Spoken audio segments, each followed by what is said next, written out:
गोस्वामी जी कह रहे हैं कि मुझ दीन को तो तीनों लोकों में और तीनों कालों में एकमात्र नाम का भरोसा है। मैं ऐसे जीवित हूं नाम से जैसे मछली जल से। हम जप में दो बातें ध्यान रखनी है। एक तो जब हम जप कर रहे हैं तो जल्दीबाजी नहीं होना चाहिए। संसार प्रतिक्षण बदल रहा है, प्रभु कभी बदलने वाले नहीं। संसार कभी हमारे साथ नहीं रह सकता, प्रभु कभी हमारा साथ नहीं छोड़े हैं और न छोड़ने वाले हैं। क्या मिल जाता है झूठ बोलने से? क्या मिल जाता है गंदी बात करने से? क्या मिल जाता है गंदी क्रिया करने से? आपका मन मलिन होता है, आपकी वृत्ति अपवित्र होती है। नाम की अपार महिमा। गोस्वामी जी कह रहे हैं कि मुझ दीन को तो तीनों लोकों में और तीनों कालों में एकमात्र नाम का भरोसा है। मैं ऐसे जीवित हूं नाम से जैसे मछली जल से। कैसी स्थिति नाम में है गोस्वामी जी की, अपनी स्थिति बता रहे हैं। जैसे जल मीन को, अगर मछली को जल से हटा दे तो मर जाएगी, ऐसे गोस्वामी जी के मेरा जीना मेरा जीवन नाम में है। ये जीवन आधार, राम नाम तुलसी को जीवन आधार रे। तुलसी तिलोक तिहु काल तो से दीन को, राम नाम ही की गति जैसे जल मीन को। ये है नाम का स्वाद। अगर नाम नहीं तो ध्यान रखना, छूटिबे के जतन विशेष बांधे जाओ। तो जो मन को वश में करने के लिए तीसरी बात कही गई वो नाम जप। नाम जप में दो बातें ध्यान रखनी है।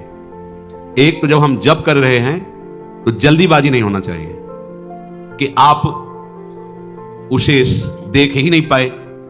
हम बोल रहे हैं राधा,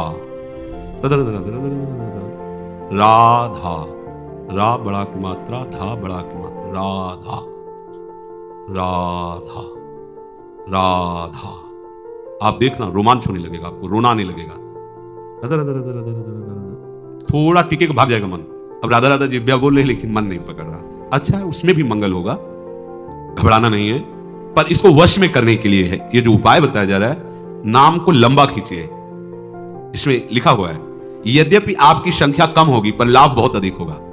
जैसा प्राय चर्चा में कहा जाता है कि नाम को, मंत्र को देख के जपिए।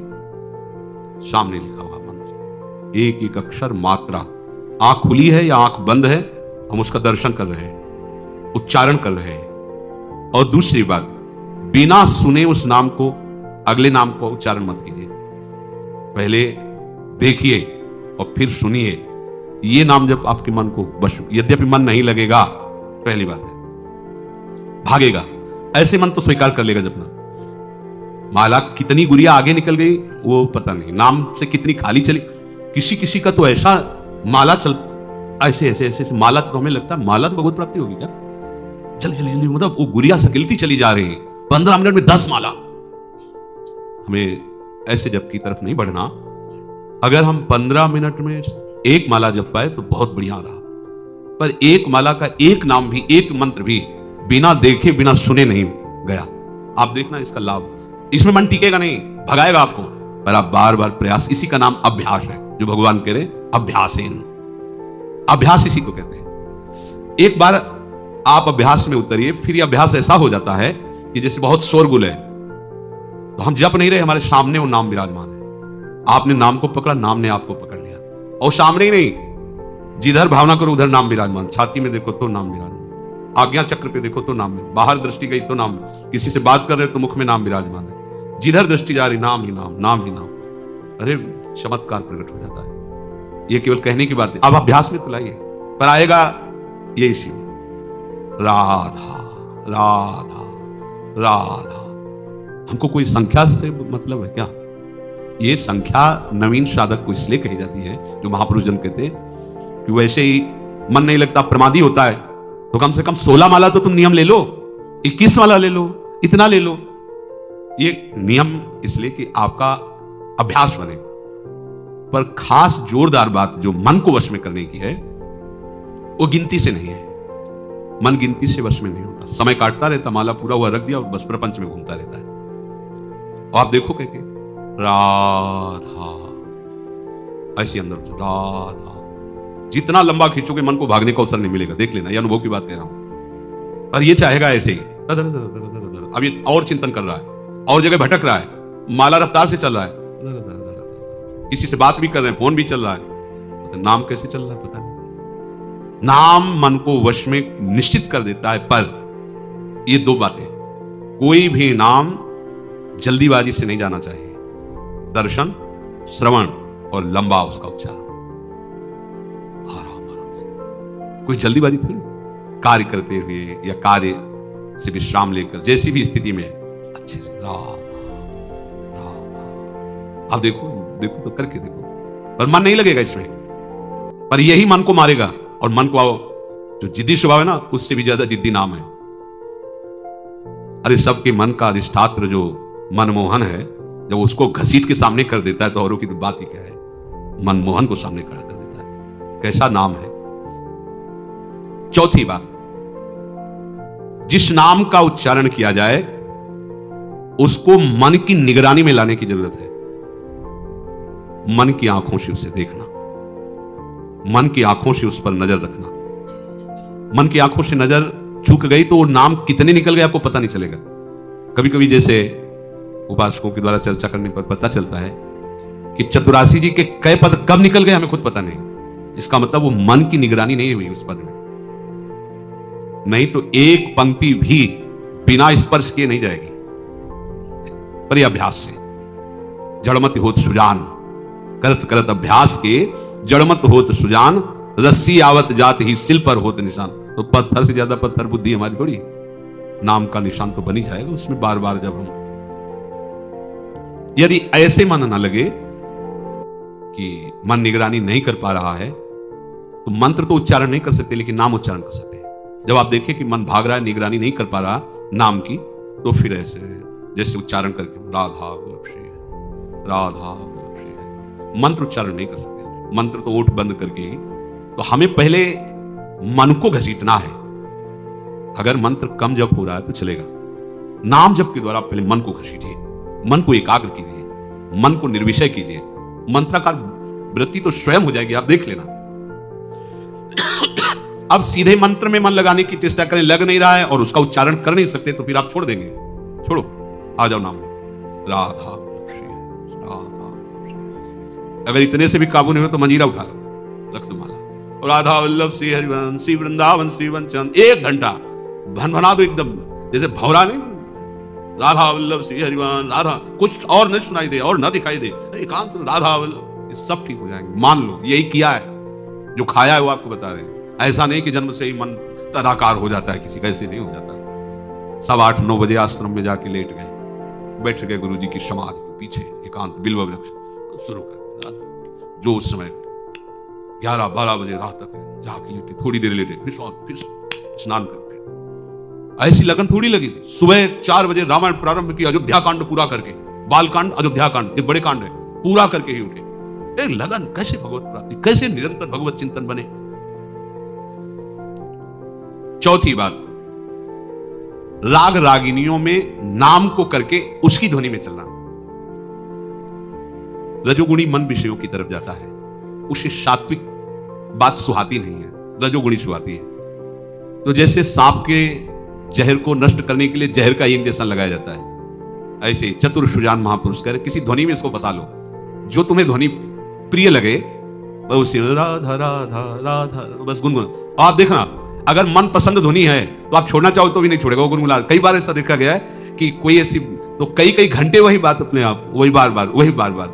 एक उपाय ये भी है, जो आपको ध्वनि प्रिय लगे, जैसे आपको प्रिय लगे, नाम को ऐसे गुनगुनाना शुरू कर दो, पकड़ाओ मन को, ये पकड़ लेगा। ऐसा है, ये कई बार देखा है। कोई जैसे ऐसी बहुत प्रिय ध्वनि लगी और 2-4 बार आप गुनगुना लिए तो मन उसे पकड़ लेता है और फिर गुनगुनाने लगता है, बार बार उसी को दोहराने, कोई चौपाई, कोई श्लोक, कोई बात, बार बार पुनरावृत्ति उसी की करता है। अगली बात, आराध्य देव के छवि को समीप रखना। हमने देखा है भक्तों को ऐसे गले में जैसे धारण किए, ऐसे ऊपर से देखते हैं, मतलब क्या है, मानो जैसे कोई समय देख रहा हो, ऐसे ऐसे कर लिया, कोई देख नहीं पा रहा, क्या ऐसे ढके हुए, ऐसे पास, जैसे अपने आचार्य चरण का आदेश, राधा वल्लभ लाल को हृदय ध्यान मुखनाओ, बिहारी जी, राधा वल्लभ जी, राधा रमण जी, प्रकट प्रिया प्रीता में छवि ले ली, उसको बार बार ऐसे देख रहे, श्री चरणों से लेकर के मुकुट तक बार बार देख रहे। तो हमारी दृष्टि में तो ये आ रहा अंदर ना कि बिहारी जो है, चिंतन नेत्र देख रहे हैं और प्रयास कर रहे हैं, आंख मूंदा, फिर उसको बसाने की चेष्टा, फिर देखा, फिर बसाने की चेष्टा, फिर देखा, इससे मन अधीन हो गया। ये उपाय है। जब आप कोई भी कार्य कर रहे हों तो पहले आराध्य देव को साथ अपने लीजिए। और हम परिक्रमा करने जा रहे हैं, चलो प्रिया प्रीतम साथ में वन विहार के लिए। भावना हुई हमारे साथ प्रिया प्रीतम चल रहे हैं। अगर भावना परिपक्व होने लगे तो आपको नूपुरों की करधनी की झनकार सुनाई देने लगी, प्रिया प्रीतम साथ चल रहे हैं। वो कोई असत्य थोड़ी है, वो तो सत्य है। और आपकी भावना सत्य की हो रही, इसलिए अनुभव होगा। कोई भी कार्य सोनी लगा रहे, प्रिया प्रीतम हमारे साथ है, खेल रहे हैं, सोनी लगा। हमें चाहिए कि अपने आराध्य देव की या गुरुदेव की छवि अपने पास रखो, बार बार उनको देखते रहे। ध्यान मूलम गुरु मूर्ति, पूजा मूलम गुरु पदम। सच्ची मानिए, हम श्री विग्रह पर तो प्रभु की भावना कर लेते हैं, पर गुरुदेव पर मनुष्य भावना नहीं हटती। ये हट जाए तो साक्षात तत्व विराजमान है। गुरुदेव साक्षात, वैसे तो सब तत्व स्वरूप ही है, पर जहां से हमने सवाल सुलझाना शुरू किया है, मानी संख्या गुरुदेव पर ब्रह्म, वही हम सवाल नहीं सुलझा पा रहे। पर ब्रह्म की एक जगह दृष्टि हो जाए केवल गुरुदेव पर, हम गुरुदेव की छवि विराजमान करके पूछ सकते हैं, प्रभु की छवि विराजमान, क्योंकि डांटेंगे नहीं, वो हमारे मन को रौंदेंगे नहीं। और प्रगट में सुरपति नरपति लोकपति जिनके भावे घास, तुम क्या हो। फिर वो जो उनका वो अभिमान जो हमारा, वो हमको वहां भगवत भाव नहीं होने देता। ये भी तो ये पहनते हैं, ये भी तो ये ऐसे करते हैं, ये भी तो ऐसे।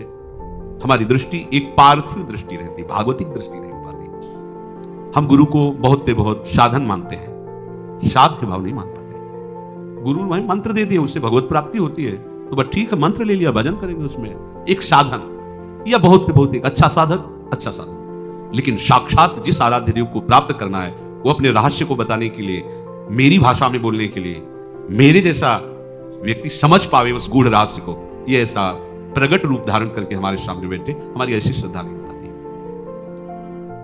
ध्यान मूलम गुरु मूर्ति, पूजा मूलम गुरु पदम, मंत्र मूलम गुरु वाक्यम, मोक्ष मूलम गुरु कृपा। प्रभु का रूप या सदगुरुदेव का रूप, उसको बार बार देखना, बार बार, इससे मन अधीन हो जाता है। प्रभु देख रहे ना आपकी चेष्टा कि आप अपने मन को लगाना चाहते हैं, तो आपके उस अभ्यास से नहीं हुआ, उनकी कृपा कोष से हो गया। अभ्यास की पुष्टता वैराग्य से होगी। दो बातें भगवान ने कही, अभ्यास च वैराग्य। वैराग्य किसे कहते हैं? भोगों में किंचन मात्र राग ना रह जाना, इसे वैराग्य कहते हैं। पूरे इंद्रियजन्य भोगों के संयोग में सुख भाव ना रह जाना। अभी क्या होता है कि हमारे लिए ये ठीक नहीं है करना, पर अंदर से सुख बुद्धि रहती है, इसे वैराग्य कहते हैं। अंदर से उसके प्रति सुख भाव खत्म हो जाना। मन उतना ही तुम्हारा निर्मल और प्रभु में स्थिर होने लगेगा जितना ये भोगों से राग रहित होगा। संसार का राग सर्वथा हटने पर मन प्रभु का चिंतन स्वाभाविक करने लगता है। पुराने संस्कारों के कारण मन में जब स्फुरणा आए तो उससे न राग करो न द्वेष करो, उदासीन हो जाओ। सुनो ही मत मन की बात, गंदी बातें फेंक रहा है, संसार की बातें फेंक रहा है, हमें नहीं सुनना, उपेक्षा कर दो, उदासीन हो जाओ। वो जब देखेगा कि आप उसकी बात नहीं सुन रहे हैं तो स्फुरणा ही मिट जाएगी। वैराग्य और अभ्यास, मन तुम्हारे अधीन हो जाएगा। देखो, विचार करो, संसार प्रतिक्षण बदल रहा है, प्रभु कभी बदलने वाले नहीं। संसार कभी हमारे साथ नहीं रह सकता, प्रभु कभी हमारा साथ नहीं छोड़े हैं और न छोड़ने वाले हैं। तो आप सोच लो, कोई भी तुम्हारे साथ बराबर नहीं रह सकता और प्रभु कभी तुम्हारा साथ नहीं छोड़ते। इसलिए किसी से अपनापन मत करो। दूसरी बात, अपने कुटुंब कहलाने वाले, संबंधी कहलाने वाले आपसे अनुकूलता का संबंध रखते हैं। ये अपने कहलाने वाले जितने कुटुंबी संबंधी हैं, वे केवल हमसे संबंध अनुकूलता का रखते हैं, अन्य नहीं रखते। अपनी सामर्थ्य, अपनी योग्यता, अपने पास कुछ है तो ये हमको प्यार करते हैं, नहीं अगर कुछ ना उनको समझ में आवे तो नहीं प्यार करेंगे, पता चल जाएगा। इसलिए आप विवेक पूर्वक ऐसा जो मित्र है जो हर स्थिति में आपको प्यार करता है, उस प्रभु को स्वीकार कीजिए।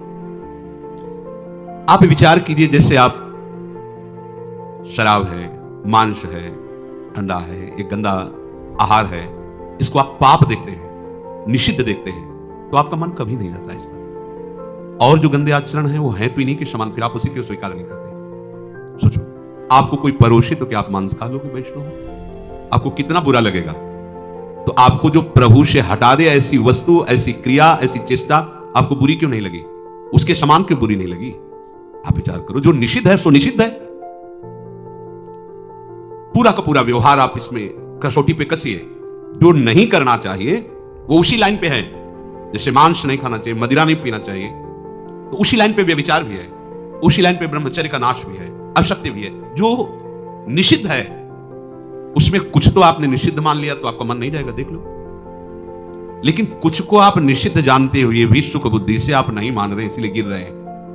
यदि उसी लाइन वाले निषिद्ध वाले को आप उसी कोटि का है, जो दुर्गति उनकी होती है वही दुर्गति उनकी होती है। जो निषिद्ध आचरण है खुल खुल के कहां तक बतावे, पूरा प्रपंच इसी का नाम है। जो भागवतिक सिद्धांत के विरुद्ध हमें ले जाए वो निषिद्ध ही है। तो क्या अपने लोग देख पाते हैं निषिद्ध है? क्या उसे ऐसा मानते हैं? अगर ऐसा मानते तो हम अपना नाश क्यों करते? ये विचार करो, तो तुमसे जो असाधन हो रहे वो छूट जाएंगे। जैसे कोई हमको कितनी भी मित्रता के दबाव में आकर शराब नहीं पिला सकता, मांस नहीं खवा सकता, ऐसे ही कोई कितना भी मित्र हमसे गंदे आचरण नहीं करा सकता, प्रभु का स्मरण नहीं छुड़ा सकता। ये कब हो सकता है? जब उनको आप उसी बुराई को उसी बराबर लेवल से देखें। पर हम कुछ को तो देखते हैं कि बुरा है, हमें नहीं करना। कुछ को बुरा जानते भी हैं, हल्का सा मानते भी हैं, पर अंदर से सुख बुद्धि करके उसमें हम रमण करते हैं। चाहे स्वयं से चेष्टा हो, चाहे दूसरे के संग से चेष्टा हो। कई ऐसी बुराइयां हैं जिनको हम उस तरह से उस पंक्ति में नहीं रख पा रहे हैं। यही हमारे मन की मलिनता का स्वरूप होता है। साधन करने पर भी मन जो वश में नहीं हो रहा, वे जो निषिद्ध हैं उनको हम उस कोट से नहीं देख पा रहे। क्या मिल जाता है झूठ बोलने से? क्या मिल जाता है गंदी बात करने से? क्या मिल जाता है गंदी क्रिया करने से? आपका मन मलिन होता है, आपकी वृत्ति अपवित्र होती है, तो आप उसको उसी कोट में क्यों नहीं रख लेते? जैसे आपका मन कभी स्वप्न में भी मांस खाते हुए स्वप्न नहीं दिखाएगा आपको। यदि जीवन में मांस नहीं खाया तो आपको कभी स्वप्न में नहीं दिखाई देगा। शराब नहीं पिया तो नहीं दिखाई। तो आप समझ लो फिर जागृत में मन कैसे जा सकता है आपका? बाजार से निकल जाओ, उसकी बाजार भी लगी हो तो भी आप ऐसे निकल जाएंगे कि सूंघना भी नहीं, देखना भी नहीं। तो भगवान जो और निषिद्ध कार्य बोले कि ये नहीं करना, उसके प्रति आपकी श्रद्धा क्यों है? वो भी तो उसी पंक्ति में है, वो भी तो वही कार्य करेंगे। जो वो कार्य करेगा वही वो कार्य करेंगे। निषिद्ध कार्य हमको अधर्म में लगाकर भगवत विमुख कर देगा। तो हम अपनी इस कमजोरी को छोड़ें, विवेक के द्वारा जो निषिद्ध कार्य हैं उनको उसी पंक्ति में रखें। नहीं करना, नहीं देखना, नहीं सुनना, इससे राग हटेगा और भजन का निरंतर अभ्यास, ये अभ्यास और वैराग्य, ये दोनों भगवत प्राप्ति करा ही देंगे। मन तुम्हारा प्रभु में लग ही जाएगा। शिष्य चर्चा। श्री राधा वल्लभ लाल की।